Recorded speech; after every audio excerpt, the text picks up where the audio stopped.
Good morning family, যেমনটা কি তোমরা দেখলে আগের ব্লগে আমরা 10 টাকা দামের কুলফি খেয়ে আমি চলে আসলাম বাড়িতে। আজ ছিল আমার প্র্যাকটিস, তাই ঘুম থেকে উঠে খাওয়া দাওয়া কমপ্লিট করে আমি চশমা লাগিয়ে বেরিয়ে পড়লাম সোজা ক্লাসের উদ্দেশ্যে, কারণ বাইরে প্রচুর রোদ ছিল তাই। আর এই বলে আমি বেরিয়ে পড়লাম সোজা টোটোতে করে একদম মহারাজা ক্লাসের উদ্দেশ্যে। আর আমাকে কেমন লাগছে অবশ্যই তোমরা কমেন্টে জানিও। আর এই বলতে না বলতে আমিও পৌঁছে গেছিলাম মহারাজা ক্লাসে, আর আমি আমার টিফিন নিয়ে সোজা চলে গেলাম একদম উপরে। তোমরা তো সবাই জানো যে আমি ক্লাসের মধ্যে ব্লগ করি না, তাই দেখা হচ্ছে প্র্যাকটিস শেষ হওয়ার পর টিফিন টাইমে।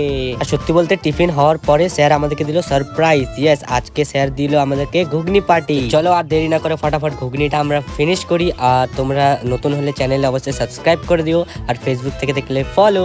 এই বলতে বলতে সবাই আমরা বসে গেলাম একদম ঘুগনি খেতে। খাওয়া দাওয়া হয়ে যাওয়ার পরে আমাদের সকলের হয়ে গেল ছুটি, আর আমরা বেরিয়ে পড়লাম সোজা বাড়ির উদ্দেশ্যে। আর এত প্র্যাকটিস করার কারণ জানতে হলে তোমাকে দেখতে হবে নেক্সট ব্লগ, যার জন্য তোমাদের কি করতে হবে সাবস্ক্রাইব, আর ফেসবুক থেকে দেখলে ফলো, লাইক করে পাশে থেকো। দেখা হচ্ছে নেক্সট ব্লগে, বাই।